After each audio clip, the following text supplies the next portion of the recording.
This episode is brought to you by Palmera Travel Group. Our travel advisors will help you to plan any and all travel from A to Z, including bookish travel, travel to locations found in or inspired by your favorite books. Whether you like to travel solo or want to bring a group of friends, we help you manage all aspects of your trip. Ready to plan your next bookish adventure? Contact Palmera Travel today at www.palmeratravel.com. That's www.palmeratravel.com. Or on Instagram at Palmera Travel, Palmhera Travel. Palmera Travel. We plan, you travel.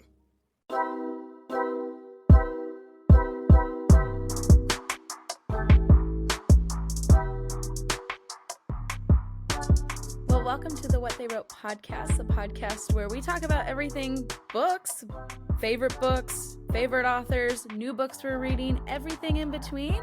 And it is our first episode of season 2. Yay, it's finally here.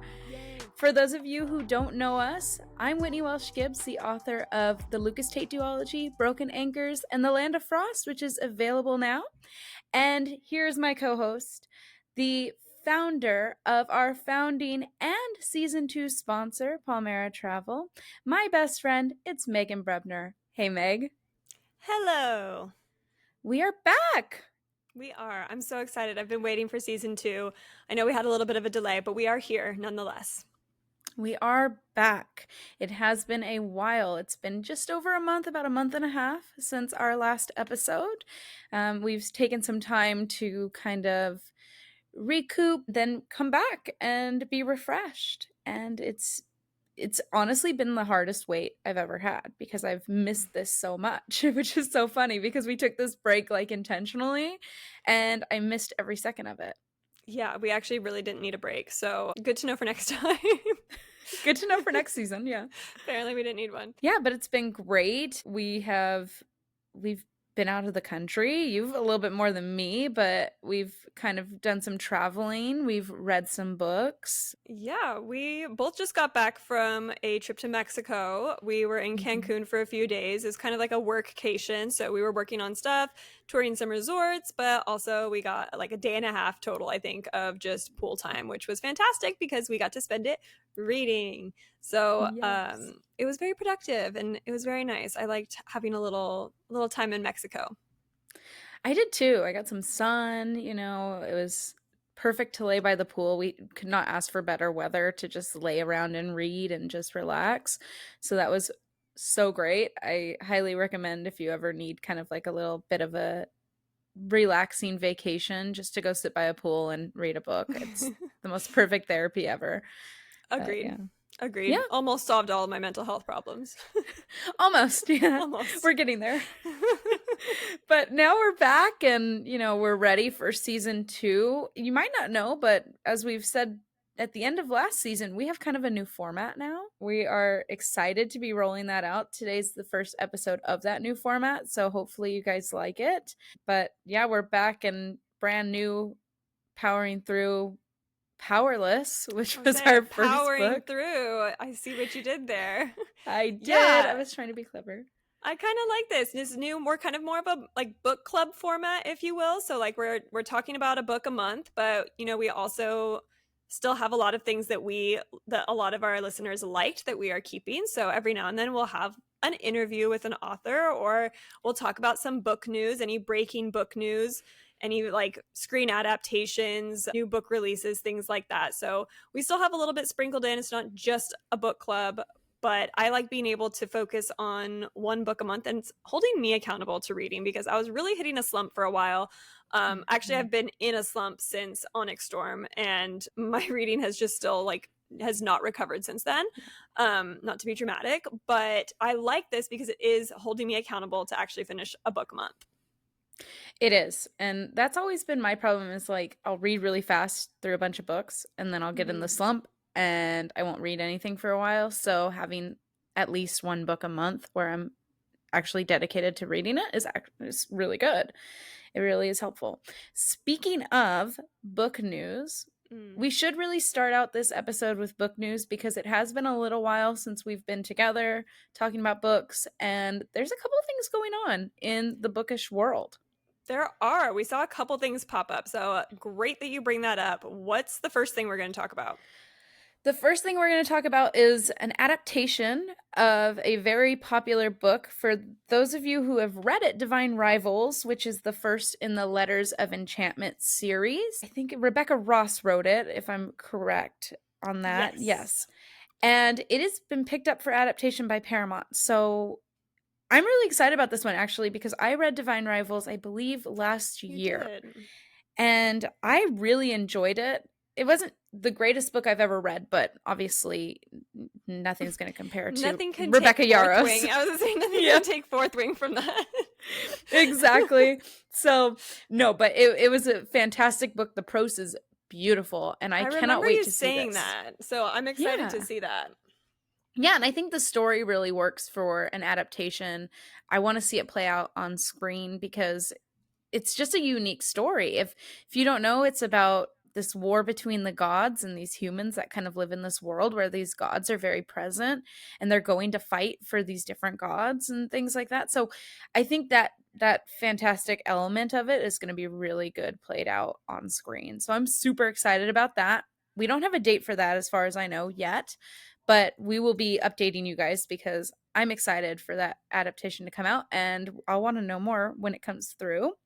But another one that we found out just about this morning was Fearful, which is a new novella by Lauren Roberts, who we will be talking about today, is coming out on September 2nd. So this is a novella that is linked to the trilogy, the Powerless trilogy, but it's, I guess, set within that time frame of those 3 books. So now that we know that that trilogy is done, it's completed, as far as I know from reading the synopsis or the little blurb I read today on it, is it takes place during that time frame. So it is called Fearful, and it will be focusing on Kit, actually, from the Powerless series.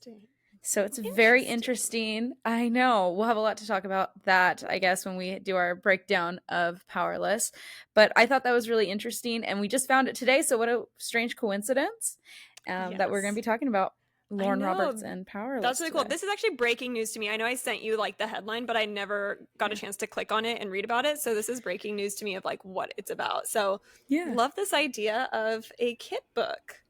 Yeah. Okay, well, congrats to Rebecca Ross on her deal, and exciting for Lauren Roberts.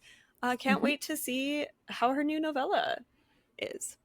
Yeah, me too. I'm excited. So I guess now we should dive in, is what I'm feeling. I think we should dive in to Powerless by Lauren Roberts. This was our book of the month. Big heads up, we are going to be talking about the book, so there will be spoilers. If you have not read the book yet, I would just stop right now and go read the book and then come back because everything after this point is going to be spoilery of the Powerless book. So we're not going to be talking about things later on in the series that have not been revealed because honestly we haven't read it, so we don't know. So we're just going to be talking about spoilers within the Powerless book. So this is your spoiler warning. Run away if you haven't read Powerless, or if you just want to hear about it and you don't want to read it, then fine, welcome to stay, but spoilers are coming. So let's start with a little plot summary of Powerless. Powerless kind of like takes place in this kingdom of Ilia. And what's interesting about this book is, honestly, one of the things I really liked about it was the world that she created. So there's lots of new terms that we had to learn. There's quite a few characters that we had to learn. And it took me a minute to really kind of grasp what all of these terms meant. So they're like titles. So they're humans, but they're magical humans. So, but they call each other different things. So we have things like elites and ordinaries and mundanes and imperials, offensives, like all these different terms that you kind of had to keep track of. Most of them make sense once you know what they are, but I know I had a hard time keeping track of them at the beginning. So I feel like a good place to start is kind of breaking down some of those main terms. And for starters, there are different types of residents that live in this kingdom of Ilia. And the main one that's talked about, well, main two that are talked about are elites and ordinaries. So elites are going to be essentially people that hold powers, magic powers, and they are these big, exceptional powers that have been gifted to them by something called the plague that we'll talk about in a little bit. Then you have the ordinaries. Ordinaries, plain and simple, they don't have magic powers. So you got people that got magic powers and you got people that don't have magic powers. That's the biggest separation. But now you kind of have some in this little gray area. So you have something called lesser elites. So those are elites, meaning they have powers, but they're not as exceptional of powers, if you will. So in the book, it's identified as those with defensive and mundane abilities. Mundanes gets thrown around a lot, so they refer to people as a mundane. So it's essentially a human that holds powers, but I guess they're just not like as strong or as useful or as like powerful in combat or anything. So these are identified as powers like lie detecting or having heightened senses or something like a psychic. I feel like those are pretty important powers, so why they're mundane to this society, right. I have no idea, but if I was able to lie detect or predict the future or have heightened senses, I think that's pretty badass. I would call that elite. Yeah. But for this story, those are considered the mundanes. So plain and simple, elites, they're supposed to exist. They're supposed to occupy this kingdom. Ordinaries are not supposed to exist. There was this big plague that happened decades ago, and that kind of is what gave them their powers. So some people that got this plague, they either died of the sickness or they survived, and because they survived, they were gifted these superpowers. And once that divide kind of happened, our king decided that the ordinaries are not acceptable enough to be in his kingdom. So he wanted to keep his kingdom, his residents, these elites. So he kind of lied. We might talk about this a little bit, but he pretty much lied. He faked that these ordinaries were causing a disease or causing weakening of the elites. So he mandated that all ordinaries are going to be executed, and anybody who helps them survive, they're going to be exiled. So in this kingdom, there is only supposed to be elites. But of course, some ordinaries survived. They're in hiding, they're escaping. And so that brings us kind of to where we are now. Couple other terms that get thrown out before we get a little deeper into this. We have imperials, which I'm pretty sure is just a royal soldier. They say, oh, the imperials are here, that imperial over there. And it's pretty much referring to just a royal soldier. You also have offensives. These are elites with like noble blood or like some sort of like higher status. Why they call them offensives? I don't know. But in case that starts to confuse you, that was slipped in the book as well. And then everybody that has a magic power has their own name too, like the name for holding that power. So you have things like mutes and veils and cloners and transfers, illusionists, healers, brawnies. And then you have something called fatals, in case you're not confused yet. Fatals is a specific kind of elite that includes silencers, mind readers, and controllers. These fatals were also banned by the king because of how dangerous they were. However, he kept one of each kind in his court just because he trusted them. So he found like one of each kind that he trusted to stay in his court and kept them. So there should only be one silencer in the kingdom, only one mind reader in the kingdom, and one controller in the kingdom. The rest of them were also banned.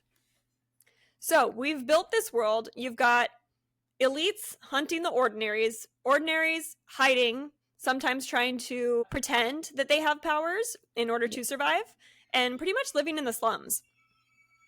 So we talked about the plague, sickness that killed many, but it was like some genetic altering thing, and it gave some of them powers. King is out to get them all the ordinaries that don't have powers. Yep. Our girl, Peyton, she's the main female character. She is an ordinary. She is an ordinary that lives in the slums. She's been hiding, and her father, who passed away when she was younger, taught her how to be super observant to a point where she could fake being a psychic. So has no real powers, but if any of you have seen the show Psych, this is totally what it reminded me of. It's the exact same thing.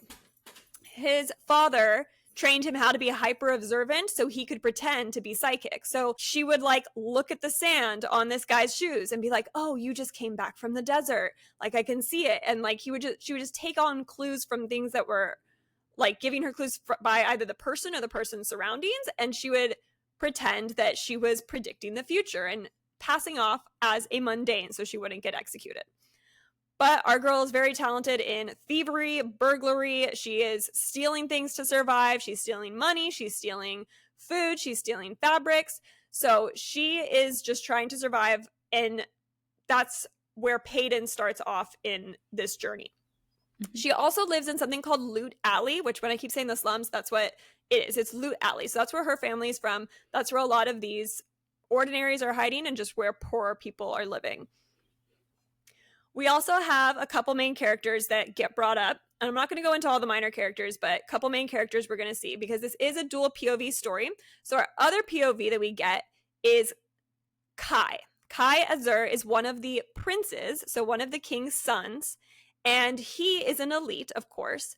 And he is training to serve as the future, what they call enforcer. So the enforcer is a role in the king's court that is essentially the assassin, right? Like the executioner. So anytime the king wants somebody executed, so if he gets word that there's an ordinary, the enforcer is to go and kill them. So he is being trained, he is being molded and groomed to be the future enforcer for when his brother, Kit, becomes king. So you got the king, you've got Kit, who's in line for the throne, or next in line for the throne, and then you have Kai. Kit's eventually going to be king one day, and Kai is eventually going to be the enforcer. But even though he's not officially the enforcer, the king is basically forcing him to do enforcer duties to train him to do it, to be okay with it. He's the enforcer already. He is pretty much the enforcer. So he's out there having to hunt down these ordinaries, kill them, and banish those who helped him, which is where Kai's story starts in the book. Is we see him go to this village house where he got word that there was an ordinary child. He finds this ordinary child being hidden by this family, and we learn that he can't kill children, or he is refusing to kill children. So we see at the very beginning he just banishes the whole family. He's like, look, I'm supposed to kill this kid. I see that you guys have done this, but I'm not going to kill a kid. So instead I'm just going to send you all out to the desert. So which is essentially a death sentence anyway. Like they say you can't get out of the desert. So it's essentially a death sentence, but at least he's like, you can all die together. You know, our golden hero. A little bit, yeah. A little bit of mercy, I guess, there, but I guess. Still, I mean, it's just, it makes him feel better because he doesn't have to watch them die, I guess. Right. So not really any better, but whatever. So that's Peyton. That's Kai. And we have Kit, who we see a lot in this story. Yep. We'll talk a little bit more about him later, but he's the older brother. He's next in line for the throne, and he takes his job very seriously. So he has been, again, groomed by his father, the king, that order needs to be established, and this kingdom needs to stay elite because the ordinaries are going to weaken and kill the society because of whatever sickness he believes they have or pass along to these elites, which is not true, obviously. So Kit's a little brainwashed, and we're going to find out kind of where he lies, because when he meets Peyton is really challenging him to critically think, like, is that actually what's good for your kingdom, or are you just going to believe what your dad says? Right. So we get a lot of like up and down with him. So he's a really interesting character throughout this whole thing. We also have Adina, who gets brought up. She is Peyton's best friend. She is actually also an elite. She is a seamstress who like makes and sells clothes. So Peyton goes and steals fabrics for her, and she'll make clothes and sell them. Best friends, she's also the only person that knows Peyton is actually an ordinary. So she's the only person she trusts with the actual truth that Peyton is an ordinary. And she knows, obviously, that she's trying to pass herself off as a psychic. And then, of course, we have the king. The king is suspected to have been the murderer of Peyton's father. So Peyton says she watched her father die, and it was the king who stabbed her father and killed him. So she has her own personal vendetta against the king. And obviously the whole point of, he's trying to kill everybody that's like her, which she doesn't believe in. So King, big bad guy. He also is still, as she gets closer to Kai, obviously she sees all of the trauma that he's been through during his training and grooming process to become this enforcer, and all of the nasty things the king has done to his own son to groom him to be able to kill people and not care about it. So that's kind of the overall like main things you need to know going into the story. So what about the plot? Like where do we start in the book, and what is this whole book about? Let's start kind of where they both are, because I feel like, we kind of get an introduction to Peyton as kind of this little thief in Loot Alley, and we see kind of her life there. We see that she's living with Adina in this, I don't know, it's like a pile of garbage that they've made into their house, and they live in this alley, and we see how her life is. She keeps stealing these honey sticky buns. That's like her life goal, is to have like a honey sticky bun every day, which I appreciate because that sounds really good. But that's pretty much all we're seeing of her, is that she's this thief, that she's really good at it. She can grab anything out of anybody's pocket. And so we kind of have that set up for her first, where it's an introduction to her. I believe the first time we see her steal from anyone in particular, she steals from a young man and grabs a note off of him, which will become important later. But she grabs a note off of him and recognizes the address as her own old house. So intrigue does not come up at the early stages of the book. So, but please keep that in the back of your mind. But then, yes, again, we see Kai, and he comes down to Loot Alley. He's going to enforce this sentence on this child, this ordinary child. Decides he's not going to, sends him out into the scorches, and then comes back into town. And this is where their stories collide. Literally. Kai and Peyton kind of like run into each other, and instantly they're like, "Oh, who is this person?" Because they're both seriously attracted to each other. It's like instant attraction. And Peyton recognizes that he's carrying a lot of money on him, so even more attraction to him, because she can steal anything off of anyone, and he's got money in this little bag on his side. He's a little bit distracted by how cute she is, and she says, "You're my next target." So they're chatting. They have some banter back and forth, and she lifts like half of the coins off of him that he's carrying, and then they kind of break off, and she goes her way, he goes his. He's kind of thinking about her still, walking around Loot, and gets cornered by a group of men. He's like, okay, this is not going to be good. This is definitely going to be one of those moments where I'm going to have to get into my like enforcer guy thing, and we're going to have to fight it out. So he starts fighting with these guys. Come to find out, one of them is a silencer. Which is one of the fatals, which, as Megan had said before, there's only supposed to be one in the kingdom. The silencers are able to basically silence your magic, basically turn off your magic and use it against you. And so the silencer gets an upper hand on Kai and is taking him down, and he can't defend himself. He should be really tough, but he's not at this moment. He's pretty powerless. It's the first time we'll say it, but it's going to come up a lot. Take a shot every time we say powerless. It's going to happen a lot. We'll see where you're at the end of it. But yes, he's powerless in this moment. Well, there's commotion because everybody's watching this. They're like, look at who's being taken down by, a silencer. That has to be Prince Kai. And everybody else is seeing it. Well, Peyton doesn't see it. She just sees the guy that she just lifted half of his gold coins off of. And she sees that, yeah, exactly. And so she sees that he's in trouble, and she's like, oh no, this is not going to go good. Let me go help. Because she realizes that she's an ordinary. She doesn't really have anything that a silencer can silence. She's pretty much immune to his powers. So she goes back against probably her better judgment, while Kai has distracted this silencer, and she comes and she saves the day. She saves Kai amazingly. So she saves him. They kind of go off and do their own thing. She leaves, goes back to Adina at their little shack home, and Mhm. Kai goes on his way. So first encounter done.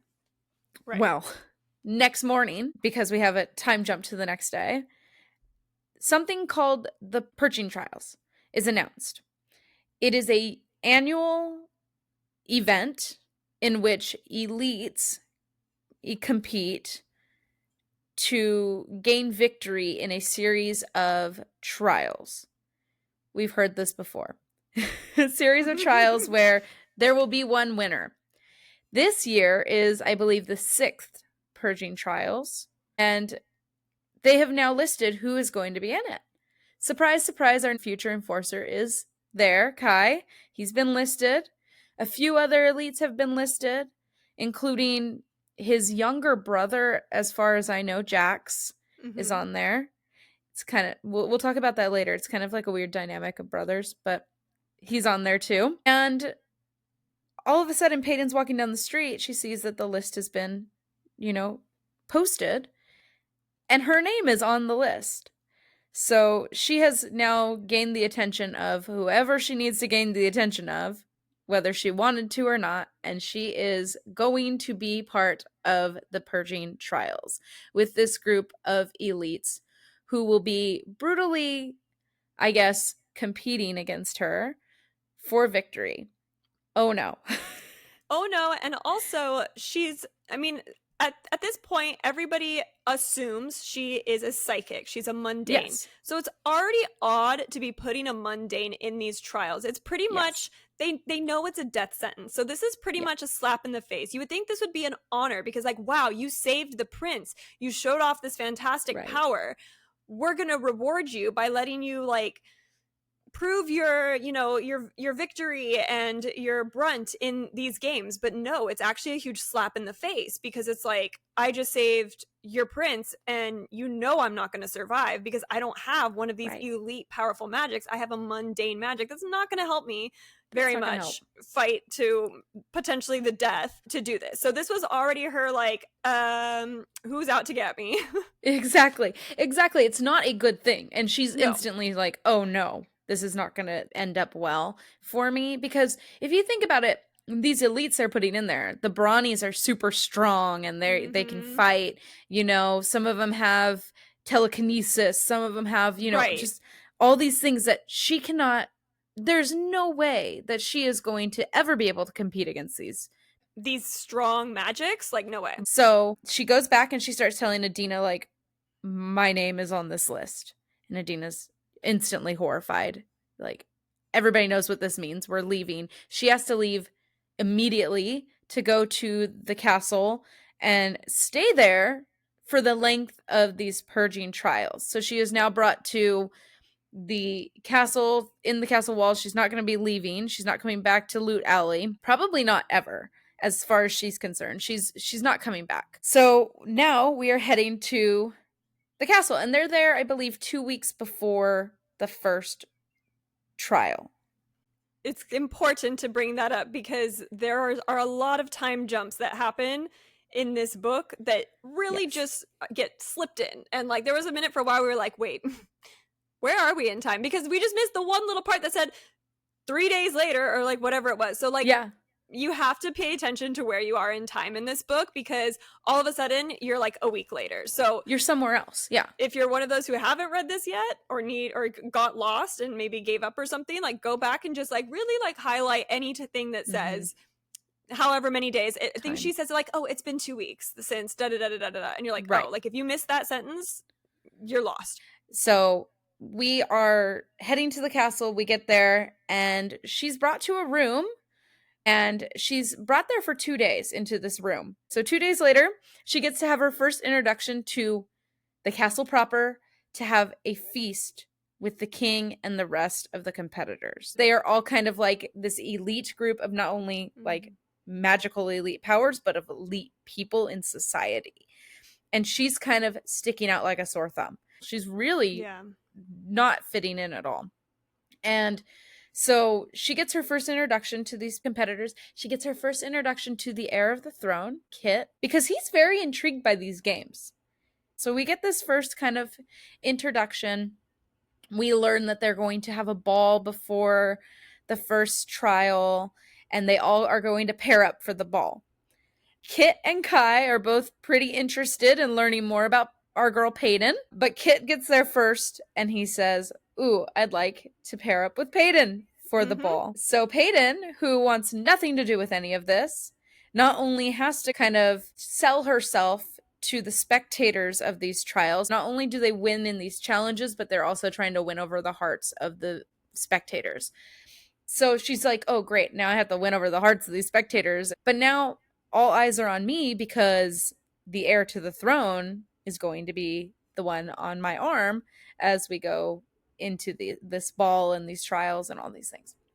Big problems for her. So we have the first task coming up in the first ball, and they do kind of like a Hunger Games sort of thing where they do an introduction to each. Let's just say it. Let's just throw the I'm name trying out there. not to go through I it. know we're trying to, but let's just call it what it is. They're starting the Hunger Games. So they have like a personality that's the host of their trials. She interviews each of them for the audience. They talk about their different magics that they have, the different powers they have, and they show them off. But then Peyton has to show off her magic and her powers, and she ability has none to show off. So she starts showing off this psychic ability, and we start to learn how good she is and how observant she is. It was very much like a Sherlock Holmes sort of thing, but she's impressing the hell out of them. It's not going to really matter in the trials, and she knows it, but she's just trying to get this audience on her side. So for task 1, they have a ball, and the ball gets interrupted by basically a group of like breakaway fighters. It's total chaos. They don't know what's happening. And we kind of end that day with, well, we're not quite sure what's going on here, but the trials are going to continue.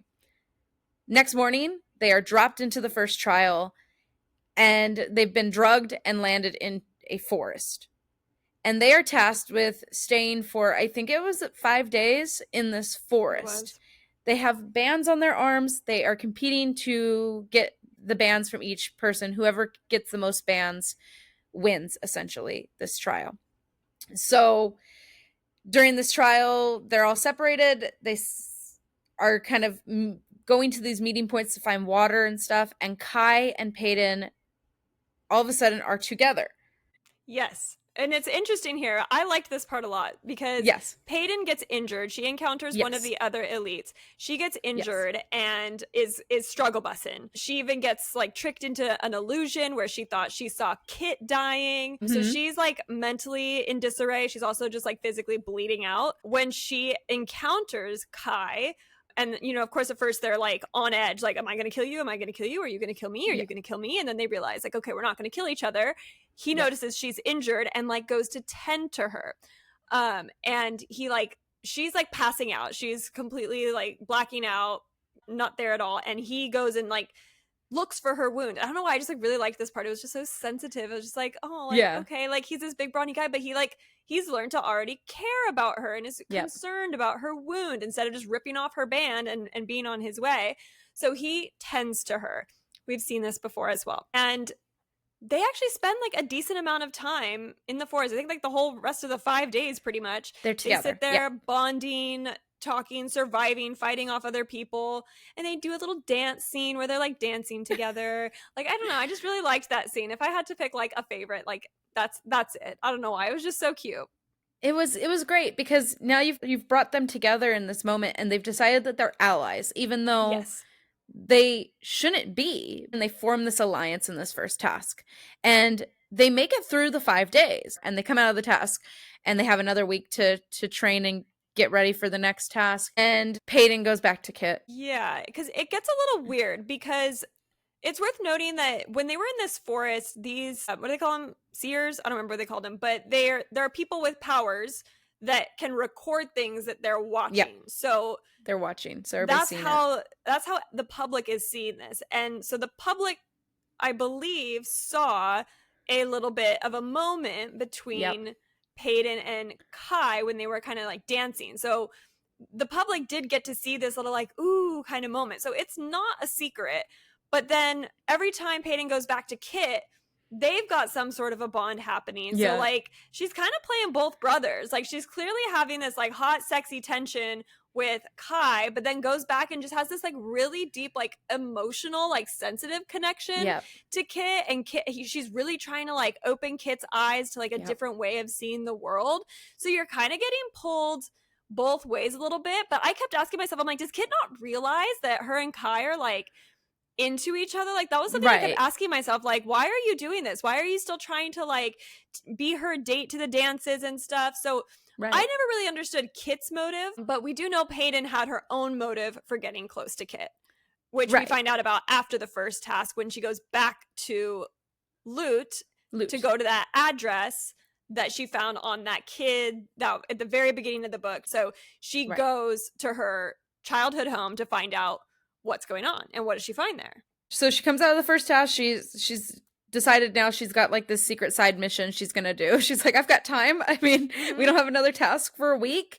And she goes to the address and she finds, oddly enough, a resistance group, seemingly the one that has now just attacked at their first ball. Right. Because we didn't really talk about the resistance yet in any of our things. So like, no. As a recap, resistance is just these people that are like against the king. Like we assume that they interrupted this ball. They were a part of the original attack against Kai at the beginning of the book. Yep. So we just know that something called the resistance exists, and nobody really knows exactly who they are, but they're around. So she finds pretty much their headquarters. She does. She finds their headquarters and finds out that her dad was a part of the resistance. So they all know about her. They're all kind of cheering her on, hoping that she might be a willing participant in their resistance efforts. And, you know, Peyton's a little bit, you know, confused at first, but also she has kind of a chip on her shoulder because she's lost her dad, and she knows that the king was involved with her dad's murder. So she bands with this resistance and says, okay, what do you need from me? And they say, well, we need you to find us a way to get in to the castle grounds, to this arena area, basically, that they are going to be competing in these trials, so that we can launch an attack on the king and basically take over and prove to the world, or to their world, that they are not, because it's the resistance are fatals and ordinaries and people that the king wants to get rid of, that they're not weakening the elites. So they're trying to basically break in and say, we are not a weakness to the elites. We don't make these elites sick. He's lying there's to nothing you. wrong with us. Yeah. And there's no reason we should be, banished or murdered. There's no reason we can't live in the society, which attacking the king is a pretty weird way, I would say, to say that you're pretty peaceful and there's nothing wrong with you. You gotta do what you gotta do. You gotta do what you gotta do. So she says, okay, I will get close to Kit and get this information for you.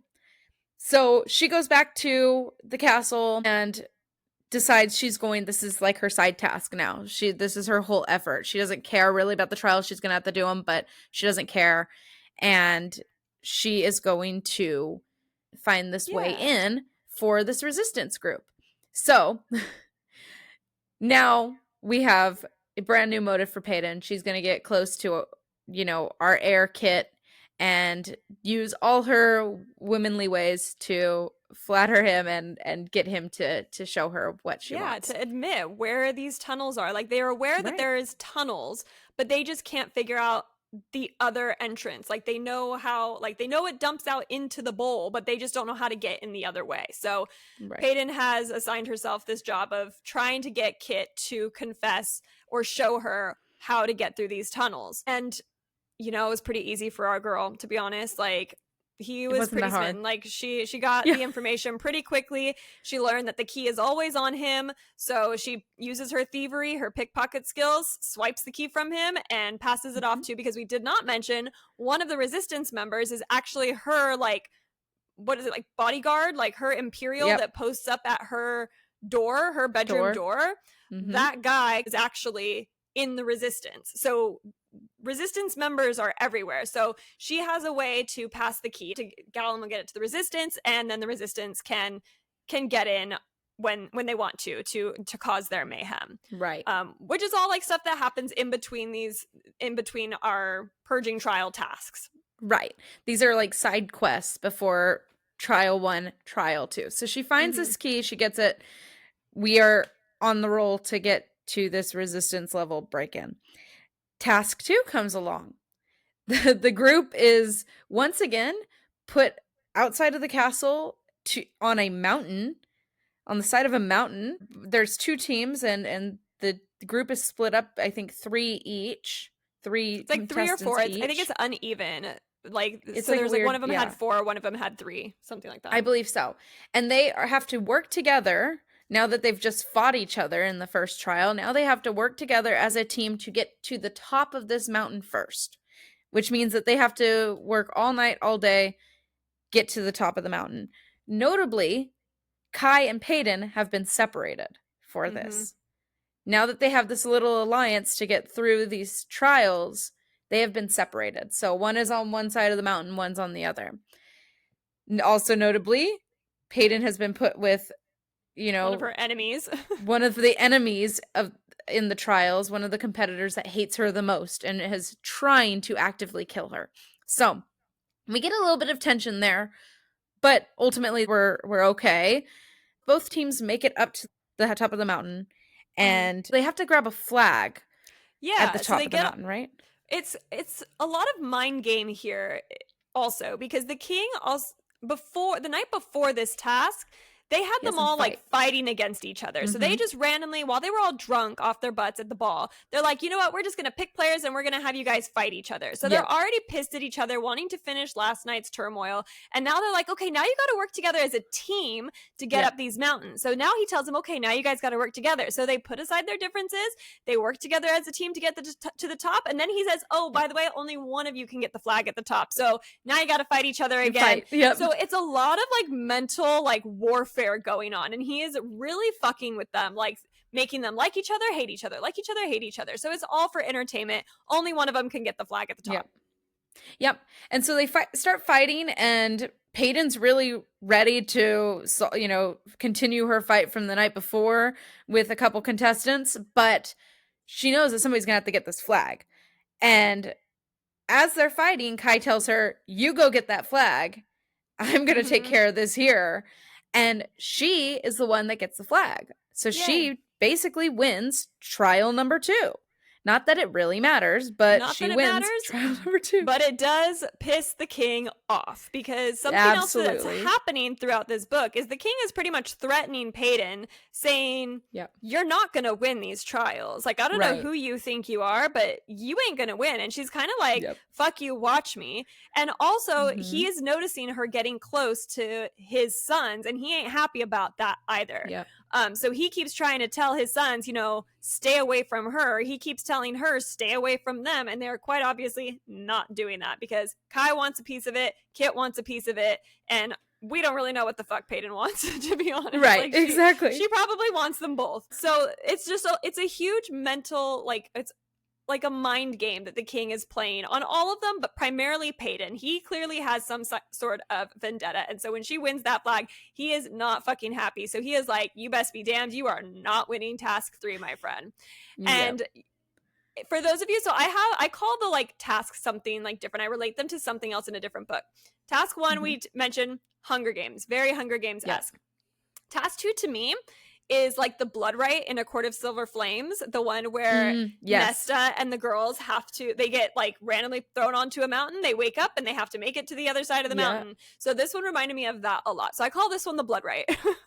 There you go. Perfect. Actually, it's completely valid, because that is exactly what I thought of too when I read this, was the blood rite.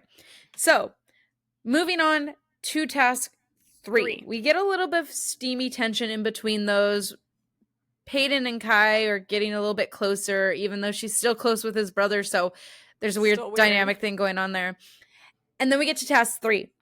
Now we know that task 3, we learn, is when the resistance is planning on attacking. going in and attacking. So there's already that tension there in the air. And they get to task 3, and task 3 is being held in the bowl. As we've talked about, this is where that resistance group wants to come in. And this trial is Harry Potter Goblet of Fire, the final trial.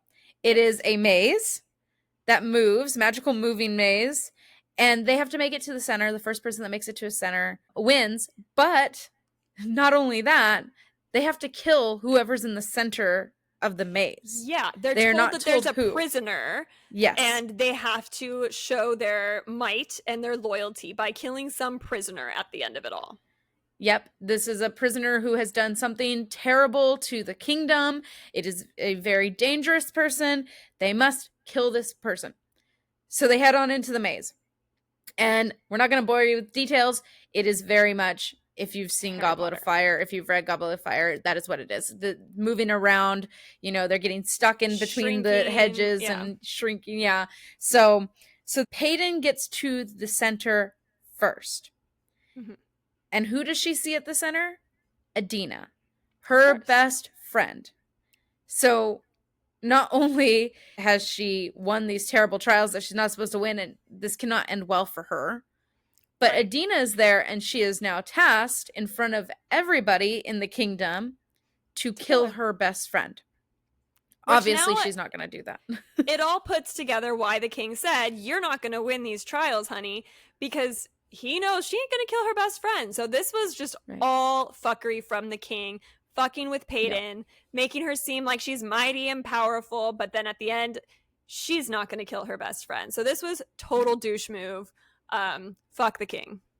It was awful. So she's really upset. She's not going to go through with it, obviously. She's gonna try to think of some way else to do it, but she doesn't have time because another competitor gets there, as she's breaking through and seeing it and thinking about what she's going to do next, and kills Adina.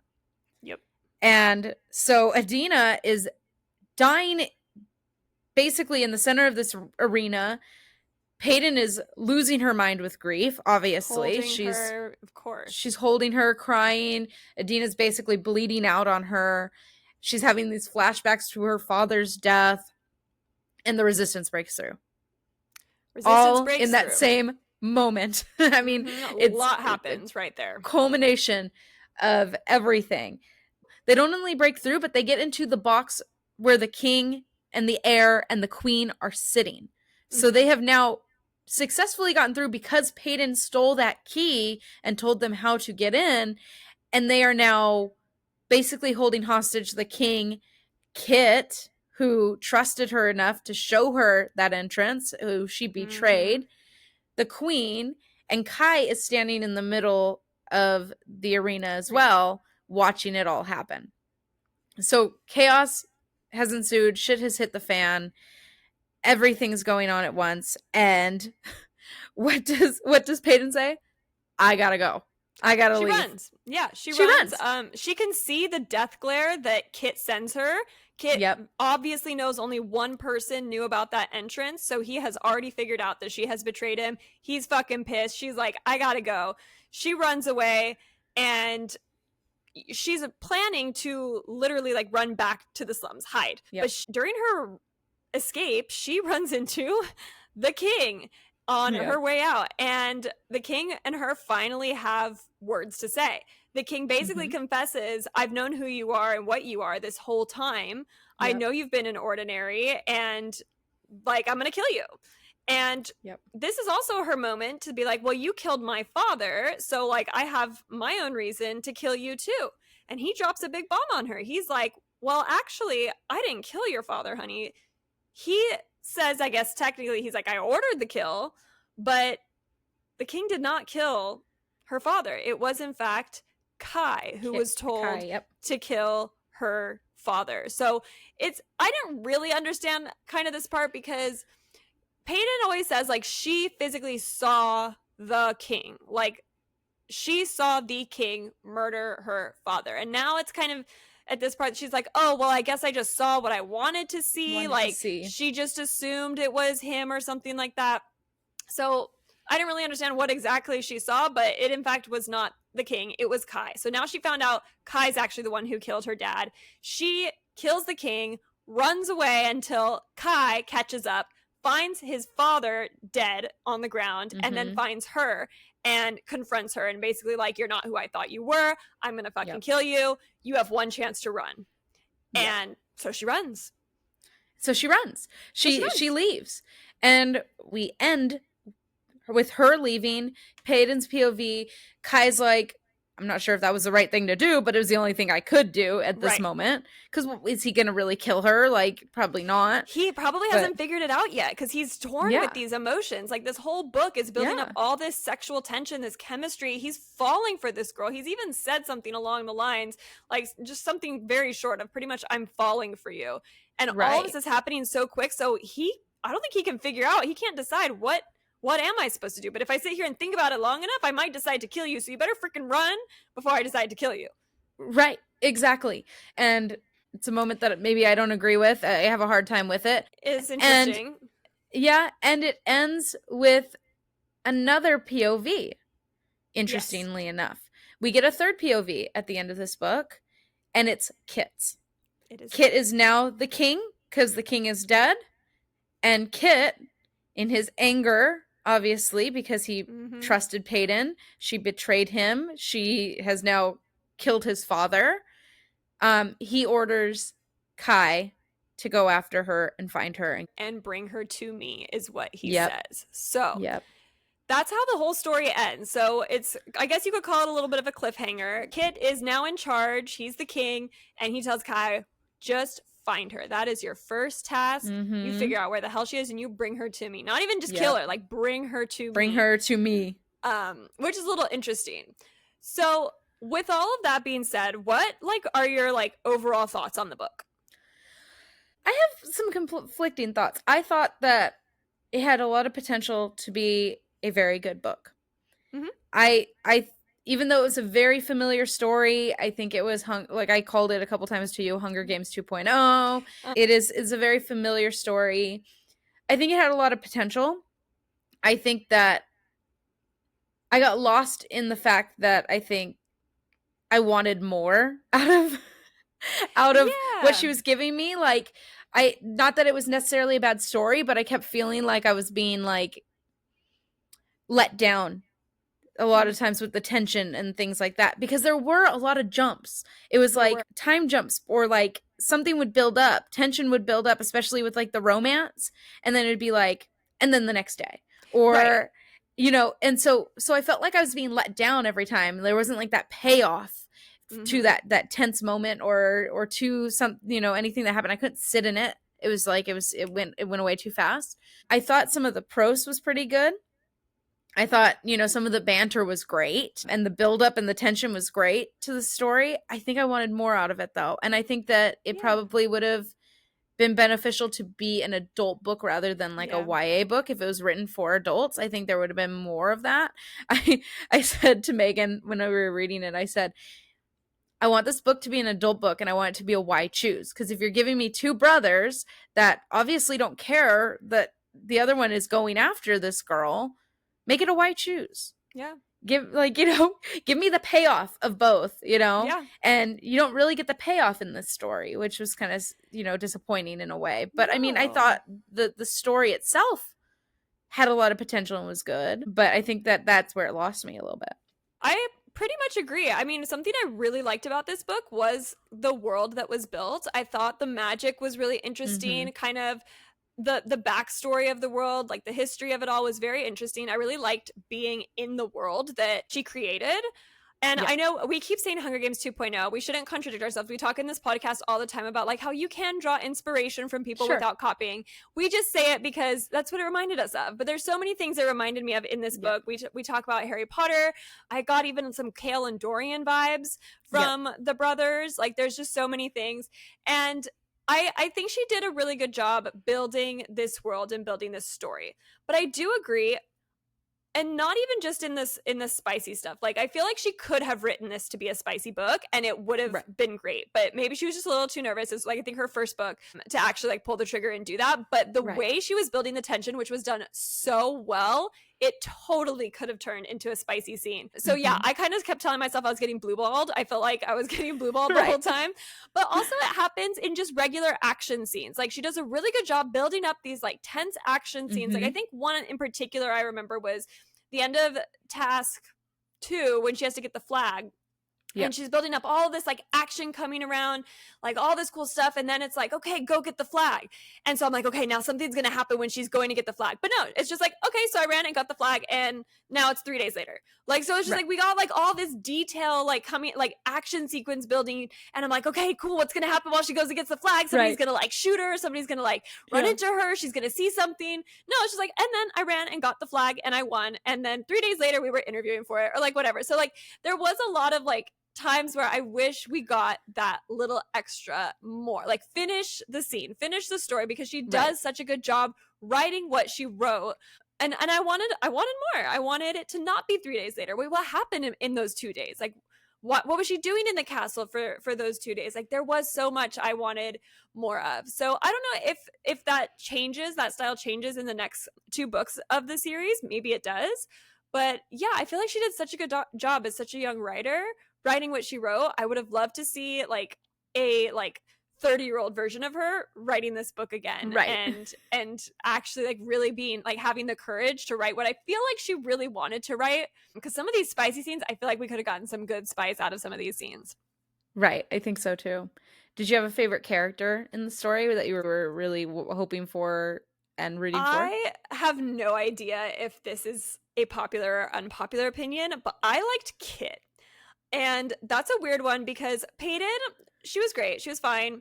But I didn't really like feel anything like special, like pulling into me about her. Kai, he's your typical stud. He's obviously saying all the right things. I kind of wish he was a little more flawed though. I feel like we got all of the things you want in like a spicy, like daddy main male character. And like he said everything you wanted him to say, but I kind of wanted more flaws. Like, yeah, he had the flaws of like he's a murderer, whatever. Like, we read murderers all the time and we still fall in love with them in these fantasy books. Like, they're all killers. That's not a deal breaker to me. No, but like I don't know. Like, I just wanted him to fuck up every now and then, you know, like not say exactly the right thing and like all the like lustful things you want to hear. But Kit was really interesting to me. We talked about it. Like, we don't really know. He could have gone either way. He could have been swayed by Peyton and turned into this really amazing king that changes the world. But he also is just so brainwashed, being raised by his father, that this is the right thing. So, and I think he still could be that area of gray. I don't know how the rest of the series goes, but I can see it continuing to be like, what's Kit gonna do as king? So I actually thought he was my favorite character in the whole thing for sure. I put him down as well. Did you really? Yeah, and I said it might be like a Kale thing where I loved Kale, but everybody else hated Kale. But I thought he was interesting. He was very sweet. In fact, I think my favorite scene in this book was where he was talking to Peyton and she finally looks him in the eyes. She has this problem looking him in the eyes, and I get so mad like halfway through the book because she's like talking because she kept talking like, I can't look at him, he looks like his dad, he looks like his dad so much, and he's the one that looks like his dad. So that's why the ending was a little weird for me. I was like, how did you mistake Kai for his dad? Like, he looks so the same eyes, different. Same hair, nothing. But Kit looks like his dad, so she wasn't looking at him. I can't look at the face of a murderer. He's got the face of a murderer. And she finally looks him in the eyes, and she said, you're talking to me, you're listening to me. And he said, keep looking at me and I'll listen to you all you want. And I love that. I was like swooning. I was kicking my feet because it was so sweet. Yes, he was just like, you don't look me in the eye. Why don't you look me in the eye? Yeah. And she's like, why won't you like tell me things? And he's like, look me in the eye and I'll tell you things. And that moment, you're right. I totally forgot about that. That was such a good Kit moment. It was so sweet. It was like one of those swoon worthy moments where you're like, ooh, this could be the main male character. Like, honestly, it really could. Honestly. I also I liked Jax a lot. That was their other brother, which was like a weird dynamic because they said it was their brother and then they acted very detached from him. So it felt weird, but it was their brother, and he was another competitor in the trials. And he was sweet. He was like this little boy. He was like, sweet. I want to say he was like 15 or something. He was really young. He was, and he died for a second. He died for a second. He died for a second. He got brought back. Actually, I'm going to have to tell you the rest of this off camera, but Jax reminded me of a character that you and I both love that we can't talk about yet because it's in a book that hasn't been released yet. But I feel like I know exactly now knowing that you know who I'm talking about. Yeah. Okay. Absolutely. So those are the vibes I got from him. I loved him. He was sweet, but I was too scared to get attached to him because I was afraid they were going to kill him. And they did, but then they brought him back. You know, and I do have a beef with people bringing back characters when they die. Let them die, because I go through the emotional thing. Like my whole entire like personality is I get emotionally attached to books. So I'm emotionally attached to this character, and you kill him. I've just cried my eyes out, or at least been super, super sad. Yeah. And you bring him back to life? No. Let me sit in that. Let me sit in that. Let me suffer. Yeah, exactly. I'm okay with suffering for the book, as long as it's good suffering. But yeah, no, I really liked him too. But Kit was definitely my favorite. And if I were to read the second ones, it'd be interesting to see what happens to him. Well, that makes me want to read the novella for sure. Like the new one we just talked about. So that's why I'm so interested in the Kit side of things. Like, because I want to see like what ends up happening with him. Is he going to be like a Dorian, like where he does step up and is the good guy, or is he gonna be hated? Is he gonna be just an extension of his father? So I feel like he was the main character, TBH. He was, probably, for sure. In my head, he was. Would you say that was your favorite scene then? The look me in the eyes? Yes, it was. It was definitely my favorite scene. I was swooning. Actually, I was reading it on the plane to see you, because you were in Mexico before me. And I was reading it, and I marked it. I brought my little tabs. I was like such a good student. I brought like a physical book and brought my tabs. And I marked it, and I was like, I got to talk about this with Megan as soon as I get there. And then I forgot, of course. But of course, you forgot to talk about it. And we didn't want to talk about it too much because we wanted some of this conversation to be authentic, which it actually is. What was your favorite scene in the book? My favorite scene was when, this goes against what I just said, I'm like, Kit's my favorite character, but also my favorite scene was when, in the first trial, when Peyton and Kai find each other and Kai is tending to her wounds. I just thought that was so sweet. I'm also very impressed this entire episode so far. I have not said the wrong K word because I keep having to think if it's Kit or Kai, and I told myself I'm probably going to say the wrong name at some point, and I don't think I have yet. So you've just cursed yourself. Well. So I liked when Kai and Peyton found each other at the first task and were tending to each other and like their little dance scene. I thought that was cute. It was very sweet. I think he asked her when they were doing that, like, what's your favorite color? And she was like, why are you asking me that? And he's like, what's your favorite color? He's distracting her, I think, when he's stitching her up. Yeah. And then he threw the first stitch in. Yes. And then she asked him his favorite color, and he said blue. And then he had this inner monologue about her blue eyes. And that was very romantic. I liked that a lot. Very romantic. I liked that. There were a lot of things about Kai I liked. Yeah, me too. Definitely. Plus, he was tall, dark, and handsome, so can't fail with that. Can't go wrong. Do you have a favorite trope in this book?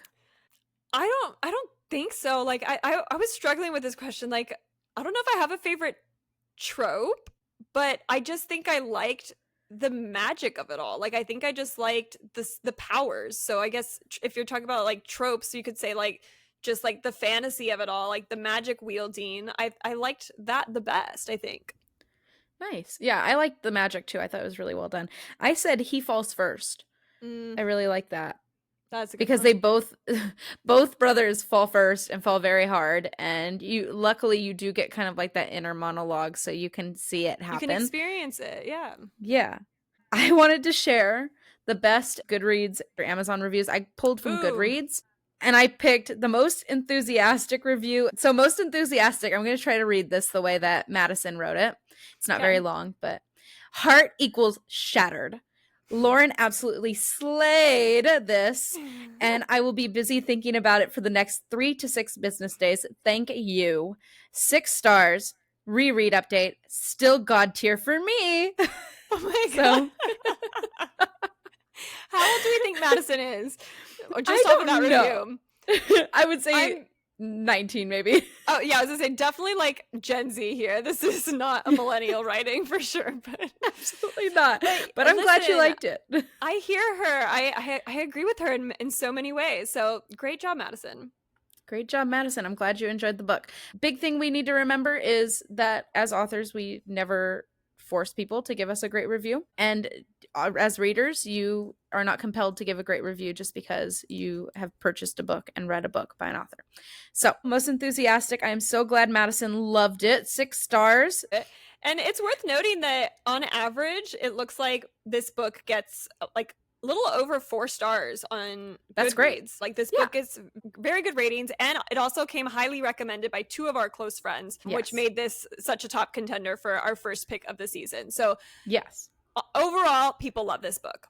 Which maybe we should jump to our star rating here before anything else. Megan, what would you give this book on your star scale? I'd give it a solid 3. I mean, I didn't hate it, but it wasn't one of my 5-star reads. You know, to me, a 5-star read means I'm going to read it again. I don't think I need to read it again, but also I do wish there was more, and I would have given it probably closer to a 4 if it had those things I really wanted that was missing. So it was a solid 3 read for me. Yeah, I put a 3 or 3.5. So we're right there in that. 3 is a decent read for me. It's one of those that, you know, I wouldn't say it was a bad book. Maybe it wasn't exactly my taste, but it wasn't a bad book. So definitely at least a 3, maybe a 3.5 for me. Your spice scale rating. As we know, our spice scale is, you know, thrown a glass at the bottom at the 1. And we said, I think, priest at the top. Priest was is the top. what we had. Priest at 5. So it was a 5. Yeah. I mean, it hits a 1 for me. There's obviously no spice. There was like a whisper of a kiss, but I feel like the tension that was being built was like a 4, but what was actually in writing was a 1. Yeah. It was like a 0-1. You had nothing. It was nothing. It was very much, you know, a YA book. And YA, we don't expect anything on you know, page, but I wish they would have had a couple more smooches. That'd be nice. Yeah, I guess we can't read smut all the time, Whitney. Oh, unfortunately. Books we could compare it to. What do you think? Of course, we've got some Hunger Games in there. Also similar just in that YA format where like the Hunger Games did have a love story component to it. So very similar in that respect. I also thought it pulled, I mean, actually, I don't know the order in which everything was written, but I felt inspirations from Throne of Glass a little bit of ACOTAR, like specifically A Court of Silver Flames and that Blood Right, and some Harry Potter magic. There were a lot of things I felt like I could compare it to. Yeah, I thought so too. I definitely said the Hunger Games. I heard that this is very much Red Queen by Victoria Aveyard. And I haven't read Red Queen. I would be interested to see how similar it is. I've heard it's very much the same book by a lot of people. I've heard that. So it'd be interesting to see. But as we say, authors draw, you know, inspiration from places that they know.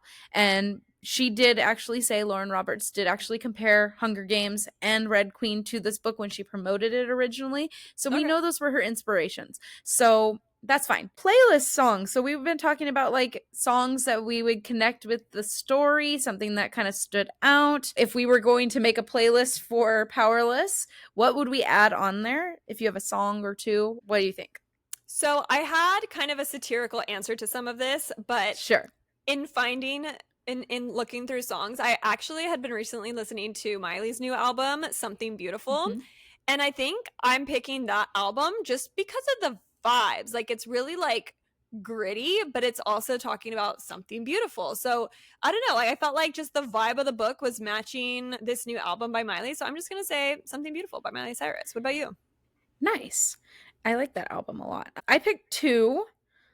I picked No Time to Die by Billie Eilish. I feel like this would be like Peyton's song as she's going through the trials. And then I picked one actually from the Hunger Games soundtrack, the Catching Fire soundtrack, Devil May Cry by The Weeknd, because it had kind of that same sort of like feel to it. It had that feel. And just because I was thinking about the Hunger Games a lot when I was reading this, because it kind of evoked that same sort of like, you know, it was in that same kind of realm. This song stuck out. So there's my 2. But, okay, I like that. Yeah. And now, because, you know, as we always say, we are sponsored by Palmera Travel, and we ourselves love to travel. We love to talk about travel. We thought it would be fun to kind of pick a place that you could travel to maybe to experience this book based on like the feel of the book and like the setting world. and that sort of Mm-hmm. thing. Yeah. So what did you have? Because this one was not easy for me. So it was not easy, but what I held on to was when I was reading, I couldn't help, and especially when they were talking about Loot Alley, I kept envisioning like King's Landing from Game of Thrones. Mm-hmm. So in turn, obviously, I know Game of Thrones was filmed in a lot in Croatia.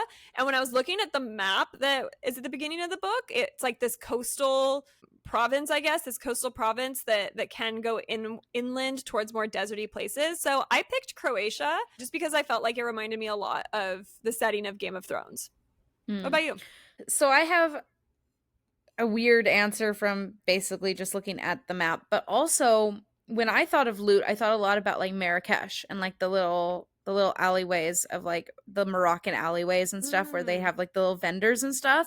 I kind of thought of that. I envisioned that. So Yeah. I was thinking loot would be more kind of like Marrakesh, but I did notice, and it was like such a weird thing that stood out on the map to me because the map was not very helpful to me. It had like a sea serpent in the water and stuff. And I was like, none of this looks like anywhere that I could find on Earth.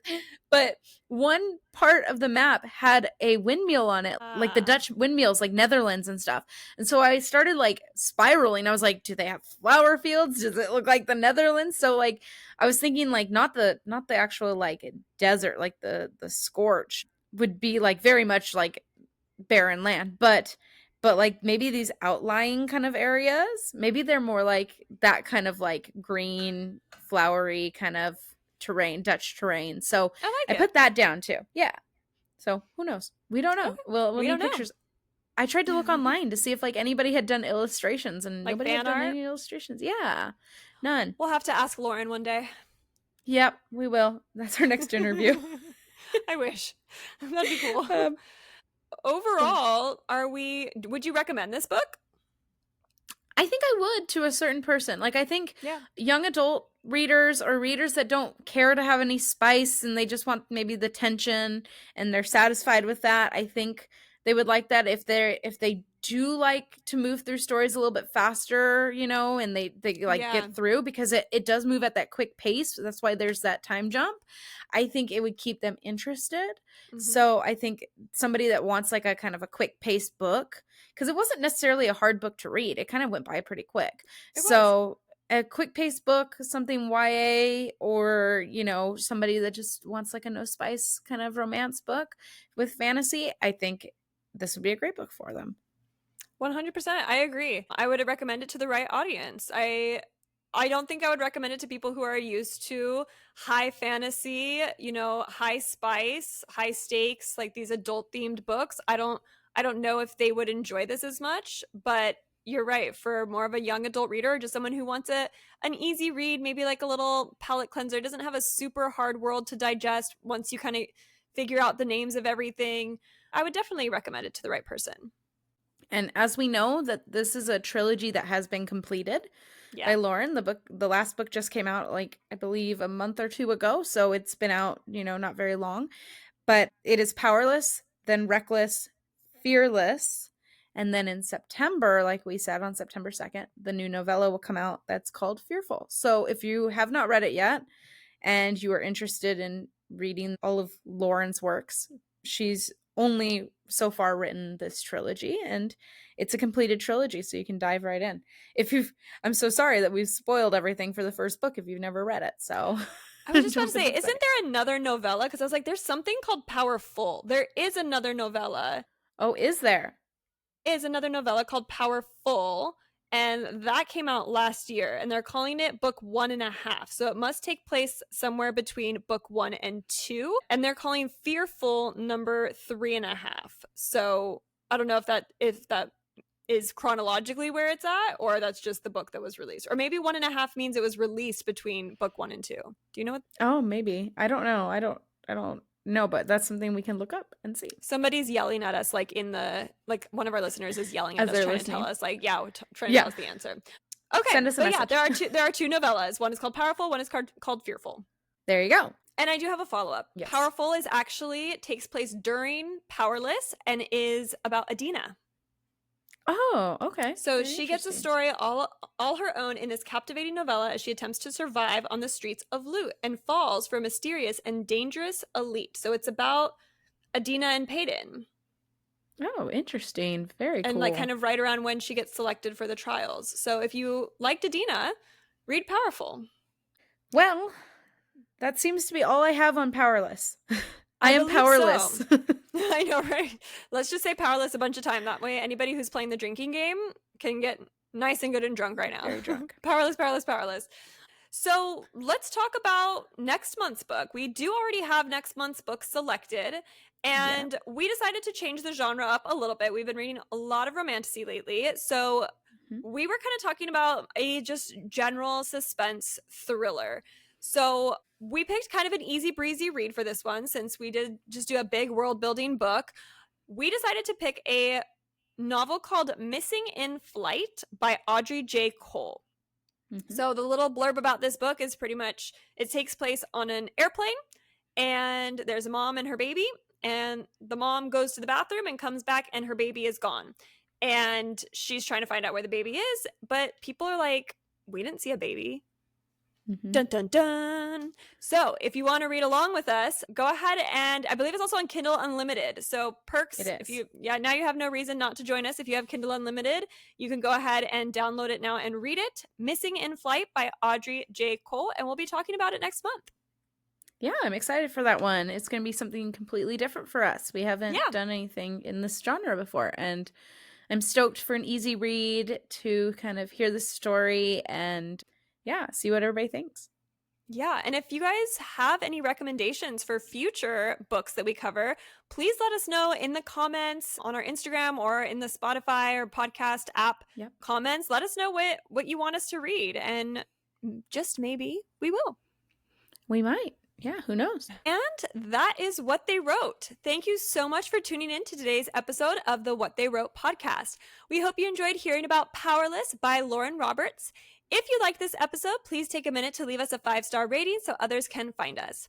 Our next episode will drop on July 7th, which will be a mid-month episode discussing book news, updates, and more, so that will not be a book club episode.